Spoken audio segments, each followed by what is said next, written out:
자, 오늘은 복음의 확신을 가져야 하는 이유에 대해서 같이 말씀의 제목으로 은혜 나누기를 원합니다. 성경 본문은 로마서 1장 15절로 17절 말씀입니다. 벌써 영상 예배를 4주째 드리다 보니까 문제가 좀 있더라고요. 왜냐하면 예배 자체가 좀 느슨해지고 또 신앙의 근본이 흔들리고 세속화될까 걱정되는 부분들이 있습니다.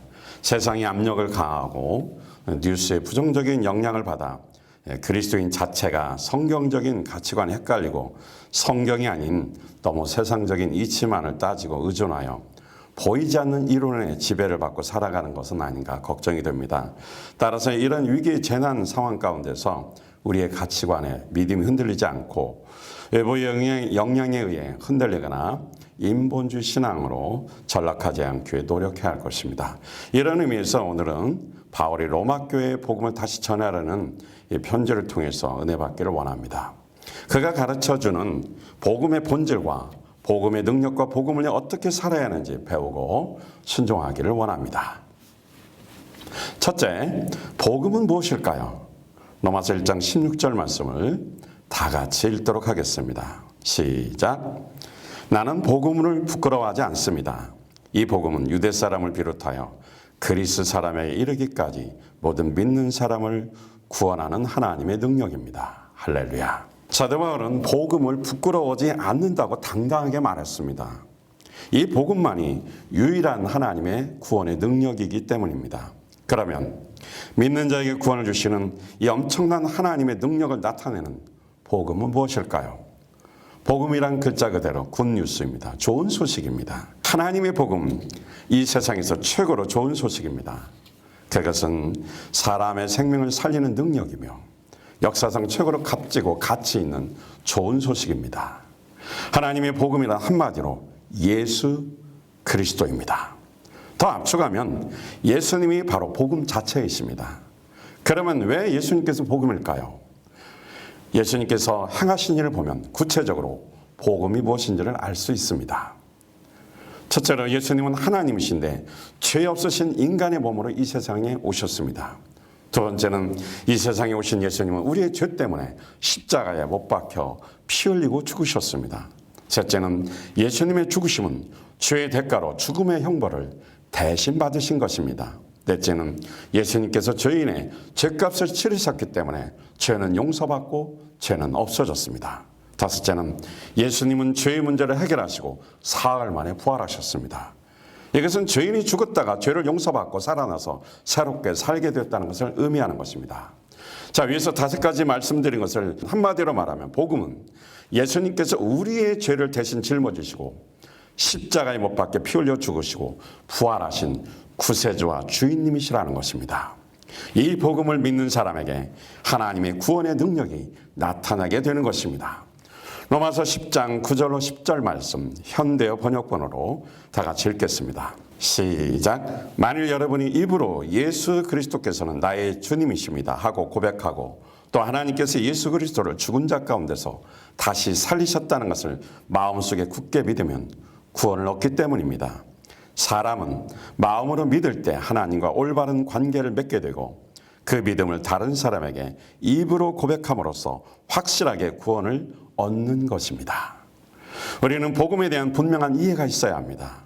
예수님께서 십자가에 죽으시고 부활하신 구세주와 주인님으로 마음에 굳게 믿어야 합니다. 예수님을 구세주와 주인님으로 영접하는 것은 예수님을 믿는다는 것과 같습니다. 예수님을 구세주와 주인님으로 확실히 믿으면 사람들 앞에서도 숨기지 않고 당당하게 예수님을 믿는다고 고백하게 되어 있습니다. 즉 세상에서도 나는 예수 믿는 하나님의 자녀라고 선포하고 시인하여 구원받은 하나님의 자녀라는 것을 나타내게 되는 것입니다. 또한 이 복음은 모든 믿는 사람을 구원하시는 하나님의 능력이 있습니다. 복음은 교만한 사람, 죄악으로 가득한 사람, 이런 사람들의 강팍한 마음을 깨트리고 무너뜨려서 죽음의 삶에서 건져내는 것입니다. 바로 이 복음에는 강력한 폭발력이 있는 하나님의 능력이 들어있기 때문에 참혹한 죄인을 구원시키고 변화시키는 놀라운 역사가 일어나는 것입니다. 이 복음은 하나님의 의를 드러내게 되는 것입니다. 우리 로마서 1장 17절 말씀을 다 같이 보겠습니다. 이 복음은 우리를 구원하신 그리스도를 믿고 따를 때만 하나님께서 우리를 하늘나라에 들어가게 하기에 합당한 자, 곧 하나님 보시기에 의롭다고 인정해 줄 자로 만드신다는 것을 우리에게 가르치고 있습니다. 이것은 처음부터 끝까지 믿음으로 성취되는 것입니다. 이 복음을 듣고 하나님의 의가 나타나려면 구원자 그리스도를 믿고 따라가야 합니다. 예수님을 구세주와 주인님을 믿고 따라갈 때 하나님께서 의롭다고 인정해 주신다는 것입니다. 예수님이 주인님이시다는 의미는 주인의 말씀에 철저히 순종하고 따라간다는 것입니다. 예수님을 주님으로 고백하고 따라갈 때 의인으로 인정받아 하늘나라에 들어가기까지 합당한 자가 되는 경험을 하게 되는 것입니다. 복음을 확실히 믿으면 예수님을 처음부터 끝까지 따라가게 되어 구원의 능력을 경험하게 되는 것입니다. 그런데 로마 교인들은 이 복음을 들었지만 세월이 흐르면서 복음에 대한 확신이 흔들렸습니다. 그래서 사도 바울은 로마에 속히 다시 가서 그들을 만나고 싶어 했습니다. 그 이유는 그들에게 다시 복음을 들려주고 싶었기 때문입니다. 그래서 두 번째로는 로마 교인들이 다시 복음을 들어야 할 이유가 무엇인지를 우리에게 가르쳐주고 있는데 이 말씀을 살펴보도록 하겠습니다. 우리 다 같이 로마서 13장 13절 말씀을 보도록 하겠습니다. 낮에 행동하듯이 단정하게 행합시다. 호사한 연애와 술 취함과 음행과 방탕과 싸움과 시기에 빠지지 맙시다. 주 예수 그리스도로 옷을 입으십시오. 정욕을 채우려고 육신의 일을 꾀하지 마십시오. 로마 교회는 우리가 생각하는 큰 교회의 건물이 아닙니다. 가정집에 보이는 목장이었습니다. 그들은 20년 동안 약 2만 명의 교인들이 되어서 그 세월 동안에 각 가정의 목장에서 예배를 드리고 신앙생활을 했습니다.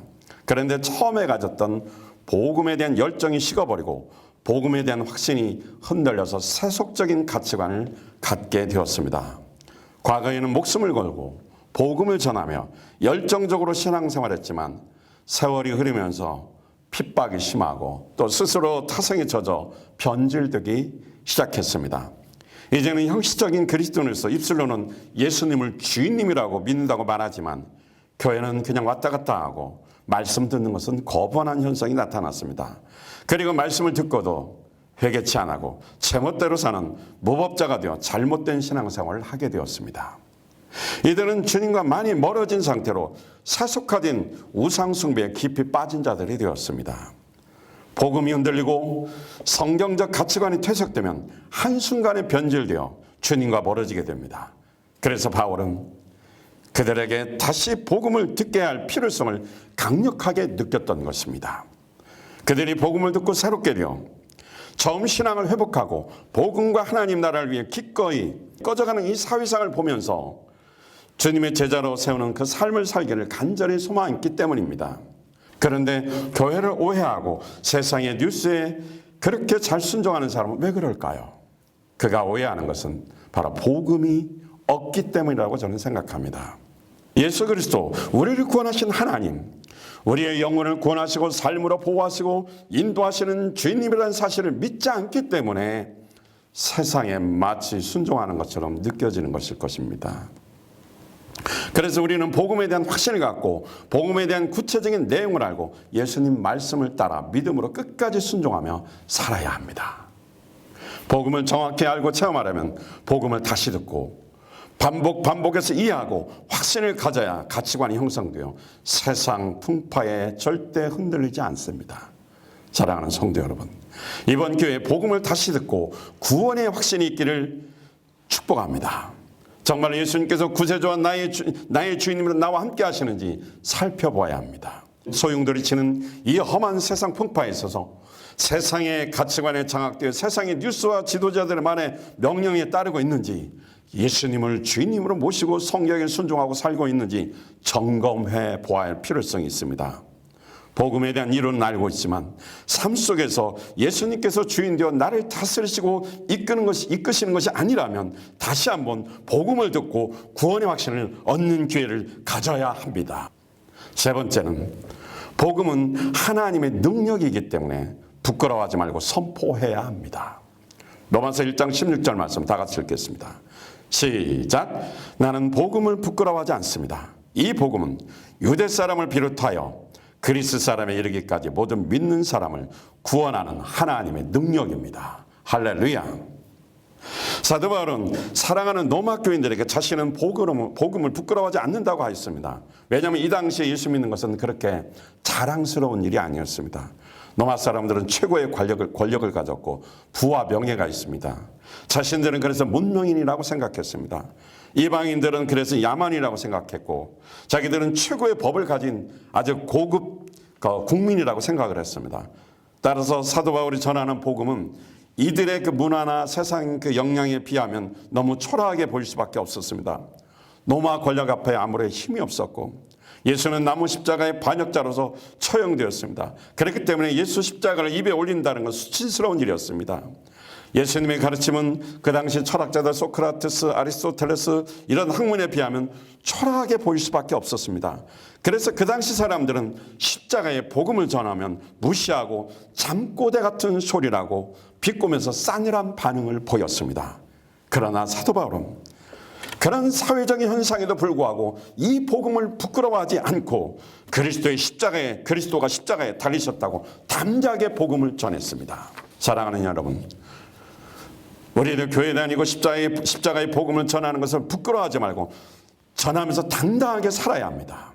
요즘 뉴스엔 너무 교회를 비판하고 이단 교도들과 교회를 함께 취급하여 어디 가서 교회 다닌다고 말하기가 부끄러울 것입니다. 실제로 직장 다니는 사람들 이번 주 교회 다니냐는 이런 질문들을 많이 한다고 합니다. 이런 시대에 비겁하거나 부끄럽게 또 뒤로 물러가거나 절대로 예수님을 부인해서는 안 됩니다. 이런 상황에서도 정말 주님을 당당히 믿는 자로서 섬김으로 본을 보이면 좋을 것 같습니다. 또 하나 걱정스러운 것은 오랜 시간 영상으로 예배를 드리다 보니까 성경적인 가치관이 흔들리고 하나님보다 세상 뉴스만을 너무 의존하여 자칫 믿음이 뚝 떨어질까 걱정이 됩니다. 세상의 이단들은 가짜임에도 불구하고 똘똘 뭉쳐 엘리트 특공 집단을 만들어서 십자가의 복음으로 세워진 진정한 교회를 뒤흔들고 있습니다. 우리는 정통입니다. 우리는 하나님의 자녀입니다. 진짜가 가짜에게 휘둘리면 안 되는 것입니다. 세상의 정치적 경제적 위협에 흔들려서 주님과 멀어지면 안 되는 것입니다. 교회 다니고 신앙생활 하는 것을 부끄러워하지 마시길 바랍니다. 그리고 또 한 가지 염려는 가정에서 목장으로 모이다 보니까 예배의 태도에 대한 불성실이 있을 수 있습니다. 사람들이 적게 모이니까 우리들끼리 모이니까 예배에 지각하고 예배 시간에 왔다 갔다 하고 핸드폰질하고 집중하지 못하고 계속 딴짓하고 하나님을 향한 사랑과 경배하는 마음 없이 형식적인 예배자가 될 수 있다는 좀 걱정이 됩니다. 이것은 분명히 하나님께서 기뻐하지 않는 불순한 죄입니다. 혹시라도 예배 자세에 대한 죄로 인하여 고통을 당하는 자가 없기를 기도합니다. 우리는 가정에 모여도 그것이 바로 하나님이 계시는 성전이라는 것을 확실하게 인식해야 합니다. 이제 한 주 남았지만 거룩한 자세와 경건한 마음으로 주님을 찬양하고 말씀을 잘 들으시기를 바랍니다. 앞으로 이런 재난은 또 올 수 있다고 전문가들은 예측하고 있습니다. 이제 우리는 이러한 일에 익숙하게 대처하는 믿음이 필요합니다. 세상이 난리와 재난이 올 때마다 세속의 가치관과 믿음이 흔들리고 예배에 실패하고 주님의 사역을 소홀히 해서는 안 될 것입니다. 저는 처음 맛보는 이 세상의 재난을 겪으면서 그리스도인들이 가치관이 흔들리지 않고 천국 소망과 마지막까지 사명을 감당할 수 있는 능력을 가져야 된다고 생각합니다. 이단들보다 훨씬 뛰어난 신앙생활을 하고 믿음으로 굳게 서기 위한 방법은 무엇일까요? 그것은 바로 복음의 확신을 갖고 영적으로 무장하는 것입니다.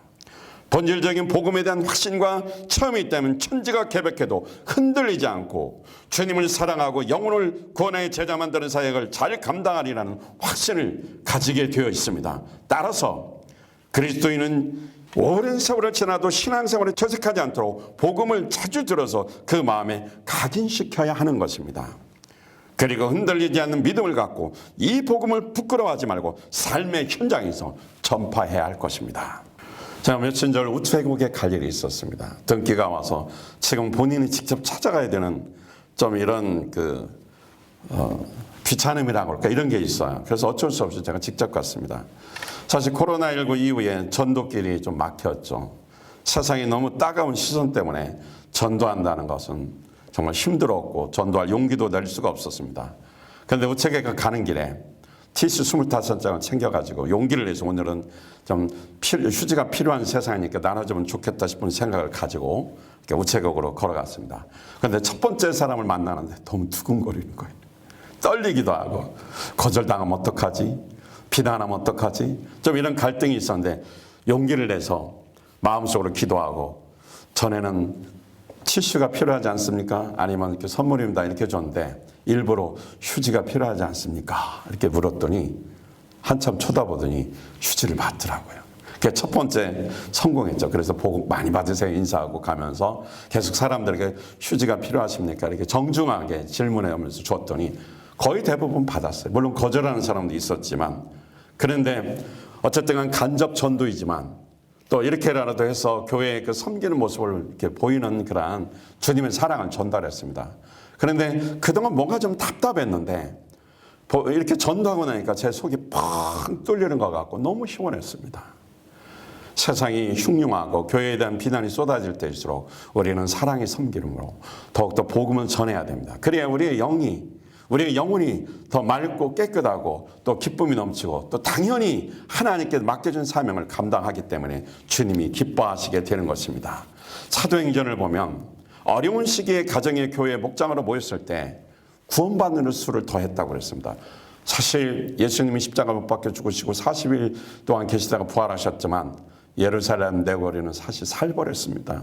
주님이 십자가의 그 죽음에 대한 그런 소문들이 떠돌았기 때문에 또 정치인들이 또 불꽃 같은 눈으로 그리스도인들을 잡아가두려는 그런 분위기였어요. 그럼에도 불구하고 부흥은 일어났고 또 각 가정의 목장으로 모여서 예배를 드리고 섬김을 하고 기도하고 나눔을 했습니다. 그런데 놀라운 것은 목장에 모여서 예배하고 찬양하고 거기서 사랑의 섬김을 하고 기도할 때에 세상이 칭찬했다라는 것입니다. 그리고 사도행전 2장 47절을 보면 날마다 구원받는 수를 더했다고 그랬습니다. 자칭 신학 전문가들은 거의 대부분 교회에 대한 부정적인 예측을 말하고 있습니다. 앞으로 교회는 전도가 어렵고 주의 성수가 심각해질 것이고 교인 숫자는 줄어들 것이라고 예측을 합니다. 그러나 성경은 무서운 핍박과 무시와 냉대당하는 그 싸늘한 반응과 시선 속에서도 복음의 확신을 가지고 신실하게 살아간 제자들의 열매를 보여주고 있습니다. 코로나19로 교회에 대한 여론이 부정적일지라도 우리는 그리스도인다운 섬김과 사랑의 모습으로 복음을 전파해야 할 것입니다. 그러므로 우리는 예수 그리스도가 구세주와 주인님이라는 확실한 믿음을 갖고 세상 풍파 속에서도 절대로 흔들리면 안 됩니다. 세상 뉴스에 마음이 흔들려서 예수님을 주인으로 믿지 못하고 세상이 시키는 대로 흘러가서는 안 됩니다. 우리가 서로 협조하는 것은 좋은 것이지만 복음의 분명한 원칙은 지켜야 합니다. 우리가 조금 불편하고 힘들 수 있지만 복음을 위하여 섬김에 살고 예배의 자리를 지킴으로 복음의 능력을 받아야 합니다. 복음을 다시 듣고 구원의 확신을 점검하여 흔들리지 않는 믿음으로 예배의 성공자가 되고 복음을 담대히 전파하여 영광의 제자 삼는 사역자로 쓰임받는 저와 여러분과 목장과 교회가 되기를 우리 주 예수 그리스도 이름으로 간절히 축원드립니다. 할렐루야.